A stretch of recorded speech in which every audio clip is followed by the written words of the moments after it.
Hi everyone, happy Monday. Matt Johnson here and welcome to my YouTube channel Beer and Watchers, where every Monday, Wednesday and Friday I bring you watch news, watch reviews, and I mix it with craft beer brews. I always focus on micro-brand watches and affordable watches. So if that's kind of your bag, then this is the channel for you. Before we get into today's episode, if this is your first time on my channel, then let me fill you in. I started a brand new episode format here on my channel. The first episode came out on Friday just before the weekend, and it's called Subscriber SOTC. I reach out to my subscribers, they come on my channel, I interview them, and we take a look at their watch collections. Now, Friday's episode was the first in this series, and it was the incredible watch collection of Mark Spector. That interview was 2 hours long, and so I broke it up into 4 half-hour episodes. So the first episode was on Friday. I was going to post the next episode this upcoming Friday, but everybody out there seemed to enjoy it so much. So here's a little treat. I'm going to run episode number 2 of Mark Spector's watch collection today on Monday. I hope you enjoy it. Mark Spector's a great guy and he's got an incredible watch collection. This, guys, is going to blow your mind. Without further ado, let's hand it over to Mark Spector and his watch collection.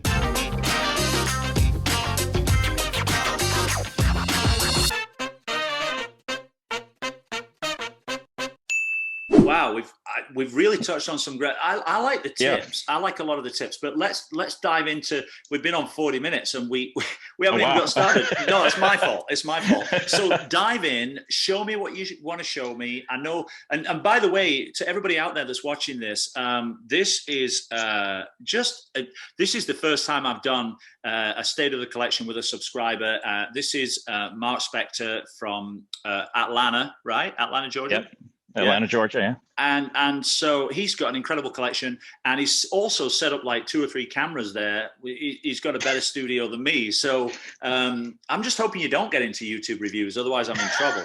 But he's gonna show us some of this incredible collection. I really, really can't wait. So thank you very, very much. What you got? So one of my other hobbies is photography. So that's how I ended up with some of the additional equipment to help with the setup. So there you go. That made it a little bit easier. All right. Not one of my hobbies, as you can probably tell from my YouTube channel. But I'm gonna put you on the big screen. So go ahead. Okay. So I do have an Instagram that I started posting some of these things on about a month ago, believe it or not. And what is your Instagram? That is Vujade FPV, as in first person view, because I started it a long time ago so I could track some FPV, because that's another hobby of mine with the the quad, the drones, where you fly drones in first person view. So if you're into VR, you'd probably love that. But that was so that's why I started that channel with FPV at the end. But let me look this up while you show that watch. And so yeah. So this was the watch I posted today, or one of the watches I posted today. This is a JDM Seiko Samurai, and I got this. I think it was only released in Japan. In the Japanese market, and so I like the coloring, so I picked that up.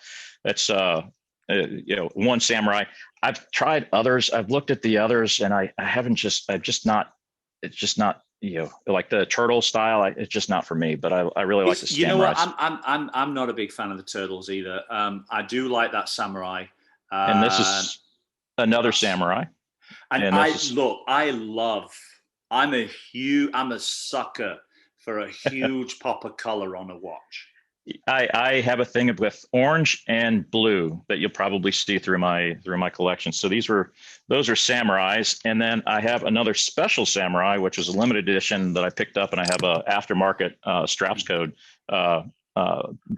bracelet on it because I like the quick release features. But this is another. Yeah, I'm a huge fan of quick release pins. I just because I guess I'm a little bit lazy. I just love them, and I know Straps Co are putting out a whole bunch of metal quick release straps now, which you don't see very often.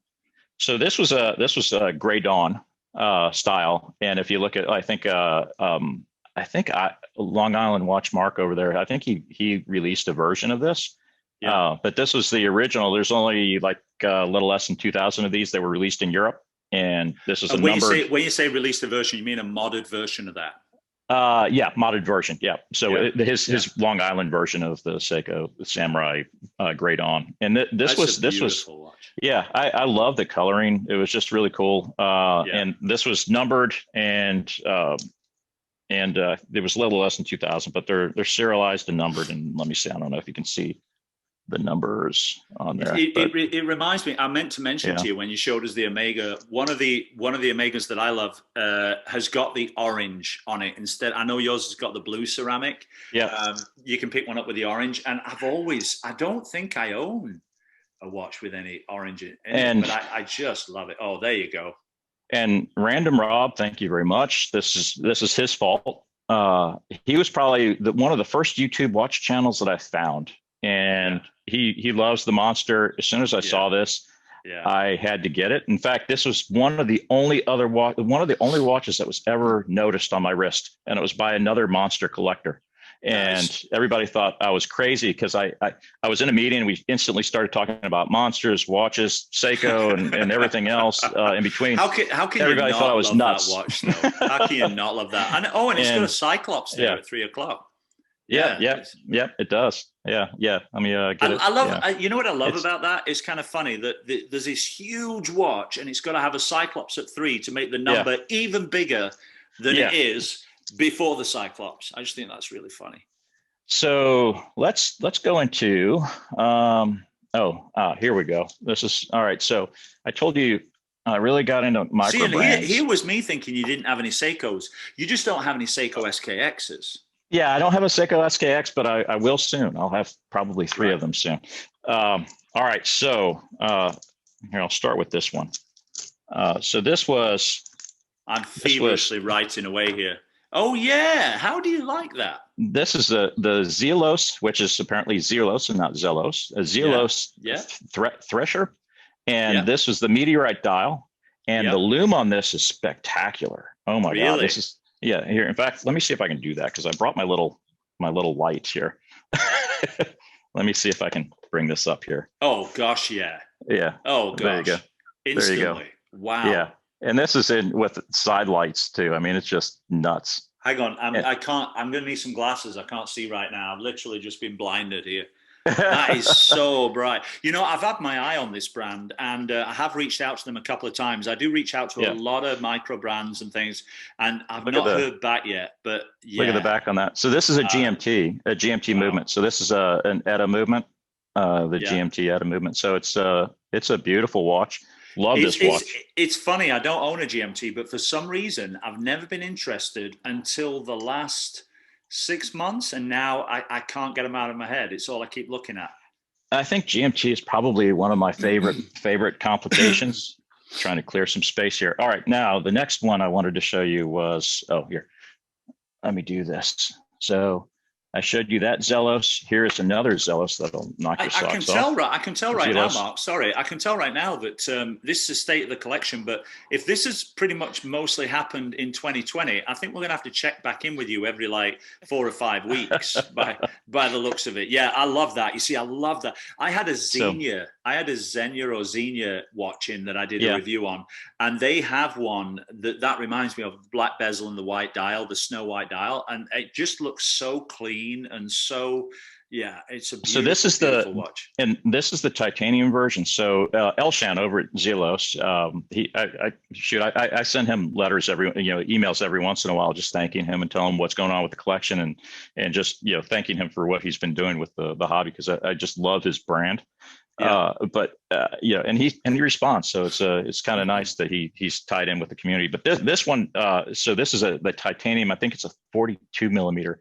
I bought the original white snow, the one before this. This is the which version is this? And I think aren't these priced in about $700 or $800, $600, $700, actually.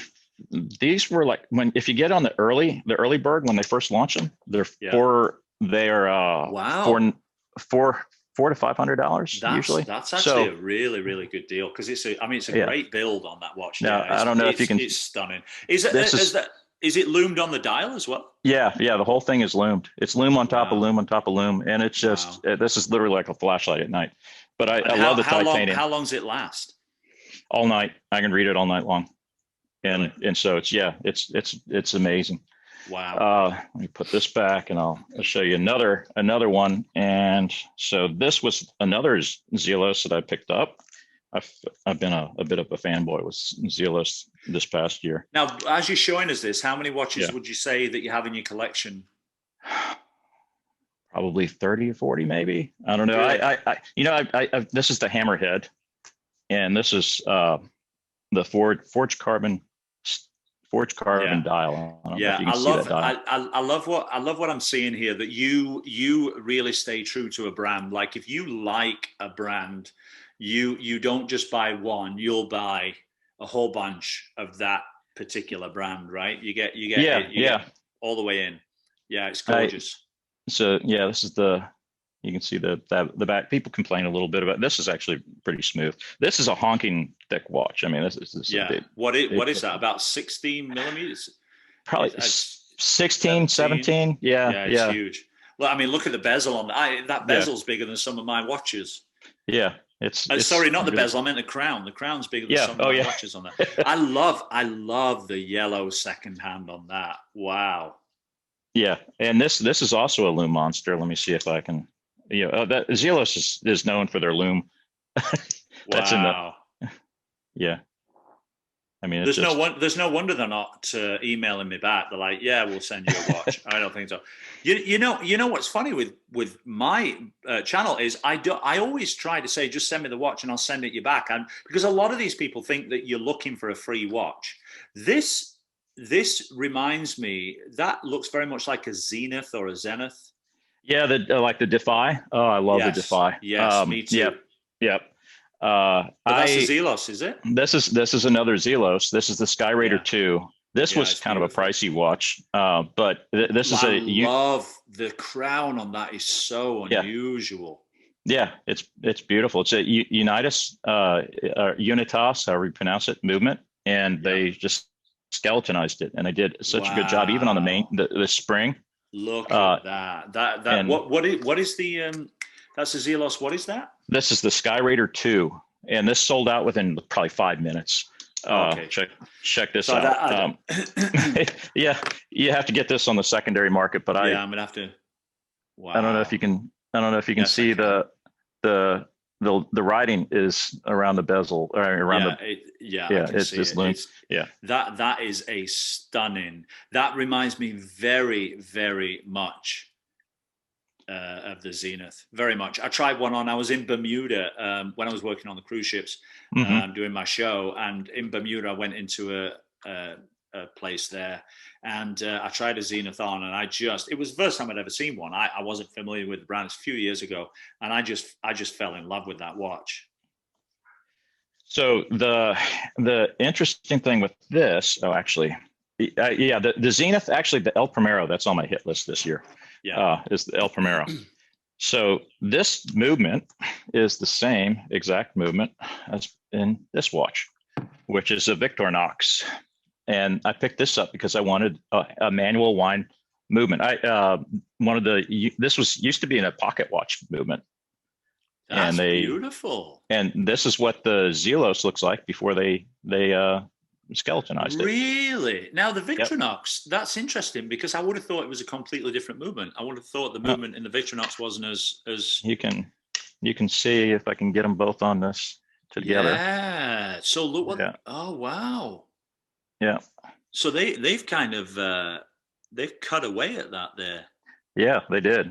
I mean, it's really amazing how they. That's incredible. You wouldn't even think that was the same movement, but side by side, you can absolutely see it is. Right. So, and this has been a very nice watch. It's this is actually the original band, which the band was awesome on this watch. Do you change a lot of the bands on your watches? Yeah, I don't know if you've seen here. Let me pop up to the main view here, and I'll show you. I brought some bands along. So this Vario band or watch roll is very pregnant looking, full of bands, and I'll open some of these up later. But this is also bands that are rolled, and just one after the next is just Yeah. Now, by the way, to any of my viewers right now, if you can hear a dog barking, it's not my dog, just so you know. So you now, do you change these out from time to time just to make the watch feel new, or go with a different outfit or whatever? Yeah, absolutely. In fact, the Zelos that I showed you, this band, this was actually a very special band. I'll give you a little secret from where I get this band. This band, that is not let me see if I can get some light on it. That is not a leather band. It well, sort of is. It's not a cow leather. This is a python. I was going to say, is it snake? And it's black python. Yeah. And right. And I have found a fantastic band manufacturer. She's relatively unknown. I found her on a couple of watch forums, and her store is Martu, M-A-R-T-U. She lives down in, I think it's Argentina. Is that on? Is it like martu.com, or is that on Instagram? Or yeah, it's if you do a search for Martu and watch bands or straps, you'll find her store. Okay. And the mail takes forever to get here, but she makes just phenomenal bands. I just love I just did. I mean, it's completely the other end of the spectrum, but it's kind of like ordering a watch from AliExpress. I always say to people, stuff like this, like whether it's there or it's coming from another country, just order it and forget about it. And then when it actually arrives, it's like Christmas. It comes and it literally is like Christmas. So I actually prefer that. Just order it, forget about it, move on. And when it shows up, I didn't remember ordering that. Exactly. Yeah. So other favorite bands I have is Colorab, which this is what I'm going to show you next, which is I got into Fliegers. I liked Fliegers a lot. And I don't know if you're familiar with the different styles of Flieger, but where's my other Flieger? Oh, here it is. Yeah, a few. It's not really my style of watch. I can appreciate them. This one is beautiful blue dial. This is from Laco. Yeah. And the interesting thing with Flieger, this is a Type B dial. Let me put that over there. The color on that dial, the sunburst on that dial, reminds me very much of the Tissot that I've got, the C-Star 1000. Yeah. Very, very much. Oh yeah, but look at that, different crown and different. That looks like completely different watch.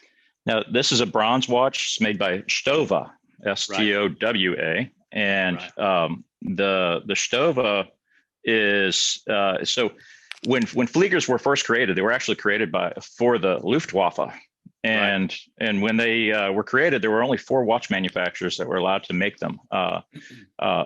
Laco was one. Stowa was another, Vempi was another, and International Watch Company, which was all the first 3 are all German brands. The last one is the only Swiss brand. Right. And so they originally started with the Type A dial, which doesn't have the inner ring, and then the Type B dial to allow them to read them more easily. And these were originally created. They were originally like 55 millimeter wide, and they were meant to be strapped around the outside of the wrist. Yeah, and they were meant to be big so that you can see them at a glance. You can tell time at a glance really quickly, And they were synchronized and then set for each mission and dispatched for each mission, recollected at the end. So it's hard to find originals. But let's put it this way: you would not you'd not be flying one of those and be in a air battle and have an EGOB Mayan on your wrist, because it takes you about 5 minutes to tell what time it is. Right, absolutely. And the Stowa is it's a hand wound ETA movement again. Great. I love the crown on that. I just absolutely love the crown on that watch. I know. I think I've heard you say that you prefer automatics. I like the wound, the winding, the manual winds, because it feels like it ties me to the watch more, I think. Right. And I mean, if it's got like a 40-hour power reserve, it's not like you've got to wind it every morning. But I hear you. This actually that I'm wearing here, which is one of my favorite watches now, this is a hand wind. It's not an automatic. I do have to wind it. I don't dislike mechanical watches, but hand wind watches. I just prefer automatics. But having said that, here's the interesting thing, Mark. When you've got a big watch collection, unless you've got your watches on a watch winder, if you kind of believe in them, then you're going to have to hand wind them anyway, because I don't know about you, but I might wear a watch for 3 or 4 days, but then I'll go to a different watch. Sometimes I wear a different watch every day, just so I'm like going through my collection. So invariably, unless it's on a winder, I've got to wind it anyways, regardless. So, yeah, same here. And I have grown to really appreciate longer power reserves, like the Omega the Seamaster that I picked up. That's got a 60-hour power reserve, and it's just so much nicer that most of the time it's wound by the time I go and get it again. It's still keeping time, and it's actually keeping perfect time. It's amazing. I've never had a watch like that. Really? On the Speedmaster? Yeah. It's just spot on. So here's the next one, a really nice watch. I love the look of these. I've been looking at these a lot just lately. I just like them. And you find it's good. It keeps good time. It's a nice watch. So this was an ETA movement, an ETA movement. And this was the back on there. Yeah, custom rotor with a Laborie high-grade ETA movement. Yeah, beautiful. Yeah. And this, if you look on this compared to the other, now I bought several of these because my wife really likes the brand, and I bought most of them for her. But if you look at the bottom, this is Swiss made. They stopped making them in Switzerland, and I don't know why. But because I was going to say, I don't remember seeing that on the dials that I've had a look at. Yeah. The new ones have this is a aluminum bezel insert, and the new ones have ceramic, which is a little bit nicer. They'll last longer. They won't scratch as easy. But there's something kind of pretty about an aluminum bezel, though. Yeah, I really liked it, and it's also the GMT movement, which I really like. Yeah, I see that. It's a beautiful watch. I don't wear it as much as I want to, but it's always one of my favorites.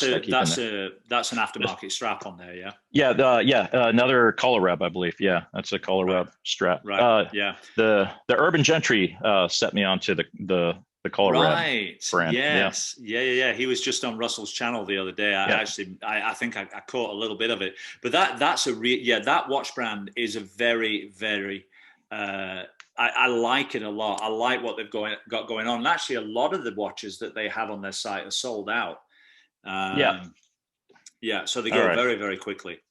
So I put my pocket watch in there. I'll tell you a little bit about that in a bit. But while I switch to the next one, so another favorite brand of mine. This is the first. Oh, sorry, upside down. It's a Fortis. Yeah. So this is a Fortis limited edition, less than 200, and it was like the Sky Dawn something. I can't remember what it is, but brown dial. And when this is in sunlight, it just goes nuts. Now, it's interesting because I don't own a brown dial watch, but I've got a watch coming up for review on my channel. And it was sent in to me as it's a pre-production. It'll be coming out. I won't say it now because I'll be putting it in Friday's episode just to show it, and then I'll be reviewing it next week. But it's a pre-production model. But the guy who sent it me said, "Look, I've got to get this back, but when the production model comes out, I'd like you to have one," which is one of the great things about having a YouTube channel. So he said, "I'd like you to choose the one that you want." And the one that I chose is a caramel brown dial. And I don't own one. I've never owned a brown dial, but I just thought it just looks so cool and so kind of retro, So I've never picked a brown dial, but it's funny. I just did that. It's funny you should. My wife got this one for me for my birthday this past in 20. But if you read that, it says, I think the world's first automatic watch. And what was interesting is most people don't realize this, but Fortis has strong history with automatics. I don't know if you picked up. I kind of like the history of watches and brands. But, and can I just say, just before you carry on with that, and I want to hear more about this watch. But here's an interesting thing: we've gone over an hour and we've not stopped, and I think that's because it's just me and you. I don't think it stops if there's two of you. So I just learned something new. If it does cut out, we'll just click back in the same link. But now, now is that loom I can see, or is that blue on there? It's blue. It's blue, and the loom on this, unfortunately, is not spectacular. Let me loom it up and see if you can see. It doesn't last very long, but it's there. I mostly got it. because I like the history. I always think it's funny because I always think if I'm awake at 3 o'clock in the morning looking at my watch, I shouldn't be awake. So I don't care whether I watch. It's like I shouldn't be awake. I should be sleeping. I don't need to be up. But I wake up and just look at my watches. Yeah, I gotta be honest with you. All my watches. We live in a 3-story house. All my watches are downstairs, where the man cave is, and I film and all that. But on my nightstand, the watch that I keep on my nightstand is a Timex Weekender, just because it's got the Indiglow, and I can just hit that thing, and it's like I almost think it's going to wake my wife up sometimes. It's that bright, but. I love how that's got the day date in the different positions there. That's cool. Very unique. So this is a Valjoux movement, the 7750. I don't even think they modified it other than putting their own rotor on it. But very popular, stable movement that's been around for a long, long time, and used over and over again. The downside is really nice movement to that second hand there. It's just real thick. That's the only Valjoux. Yeah. But you have it on your wrist, so it's a nice watch when you have it. All right, so next here, let me do this. How many pocket watches do you own? Where does your love of pocket watches come from? So mostly because, a number of reasons. So my father was really into toy trains, Lionel collectible trains, and right. And so. I kind of got into trains because of that, sort of, but it was kind of tied to pocket watches because pocket watches were really they became railroad grade pocket watch. So this is the Hamilton 992 movement, I believe. Oh, you see, now I've got to be honest with you. I get asked all the time to put pocket watches on my channel. Now, I don't know a lot about pocket watches. B, I only own one pocket watch. And I'll tell you about that in a second, but it's not an expensive one. But and so C, in order for me to do a review of a pocket watch, I've got to bring a pocket watch in, right? And so I wouldn't even know where to start. But that is a beautiful watch. It's a Hamilton double sunk. They call it a Montgomery dial. Double sunk meaning, So there's two inset circles, and they're porcelain. They crack really easily. I put this in. That's a porcelain dial. Yep. How old is that watch, Mark? This was made in, I think it's 1922. I actually posted this one on the Instagram, so you can see a few pictures of it. Yeah, but I'll make sure I put links to your Instagram in the. Below the video, but that is you see, I don't know it, but that I can appreciate that. That's a stunning watch. I have synchronized it. I've regulated this to perfect time. It's actually pretty. You see the big old adjustment right there. You just put a screwdriver in there and you turn it and try it, turn it and try it until you narrow it down. Well, it makes it a little easier. It makes it a little easier to adjust your watch, doesn't it? When you got a big winding screw. Now the ETAs that's one of the easy ways to determine an ETA from one of the Japanese Seiko or Miyota movements is that they have that movement adjuster like that, the swan neck. I can't believe that's a porcelain dial as well. That's a beautiful watch. So I have a few. In fact, here's a work. This is my next one that this is uncased. I like to put them in what they call a salesman case, so you can see both sides. Did you case that Hamilton then? Yes, I did. Yeah. I put it all together. You got it just. Okay. Yeah. Interesting. In fact, that's how they used to sell them. They used to sell the movements separate from the case, and you would buy the case and movement separate. You would buy the case that fit your style. You would buy. Yeah. Okay. Wow. And so this is going to be a project watch. It's not running perfectly, but it's Illinois. Another double sunk. It's kind of cool that you can kind of. So where do you pick these were on dials up from? On the flea bay.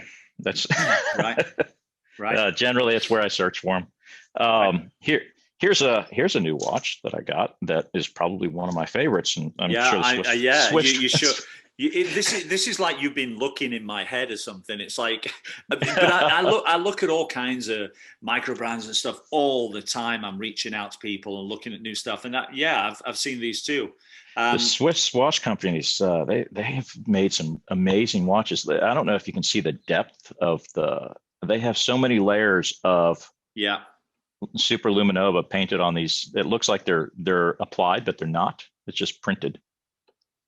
And it's What's just the numbers are printed? The numbers are printed. Yeah, they're like 20 layers of superluminova. Oh, that's how they get. Gosh. That's how they get. No, I would have sworn. In fact, if I'd have reviewed that watch, I would have said it's got applied hour markers. Yeah. Wow. And then they put I don't know, 20 or 30, I don't know, some unbelievable number of AR coatings on the inside, and so there's no glare. Virtually no reflection. No, and then it's got the military time on there as well. And then the best is here. I'm looming this up for you.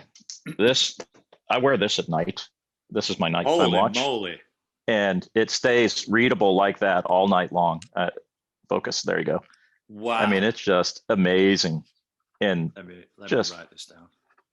And this is the bunker. I as soon as I launched, I was not planning to buy this. I swear I was not planning to buy this. And then I saw some review right around Christmas time, and I was like, I got to get that. And I did. And the company's awesome. The people are it's a family, father, son, family affair. It's Swiss company, Swiss made. They manufacture in Switzerland. Are they based in Switzerland? Yeah, they have their manufacturing is based in Switzerland.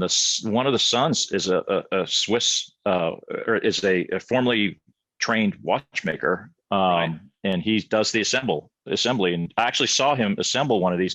Again, I lurk on a lot of people's channels, and just typing back and forth messages. And I told him he should try and get one of those microscope things I was telling you about earlier.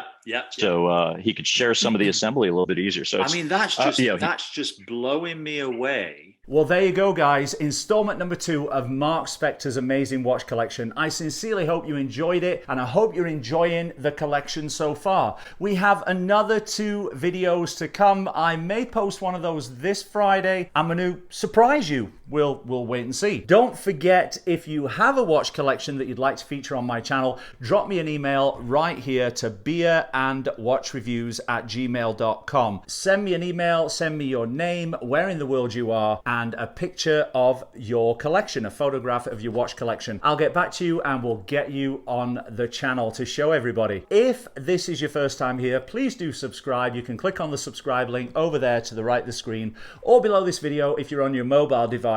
Also hit the bell notification. That way you won't miss my brand new videos every Monday, Wednesday, and Friday. And finally, please do leave me a thumbs up. Also leave a comment in the comment section below. And I'd love to know what you think so far of Mark Spector's collection. Did you enjoy this episode more than the first episode, or vice versa, and why? As always, don't forget to pick up your Beer and Watchers merchandise. We've added some more t-shirts. You can pick those up at shop.beerandwatchers.com. I'll also put that link in the description below this video. Happy Monday. Welcome to a new week. Be healthy, safe, and well out there, and we'll see you all again on Wednesday for another episode. Oh, and by the way, that's my YouTube channel right there, and if you want to check out more of my videos, this one right here is really good. And don't forget to click on the Beer and Watchers logo right there to subscribe. Take care, guys. I'm Matt Johnson. We'll see you again on Wednesday, and bye for now.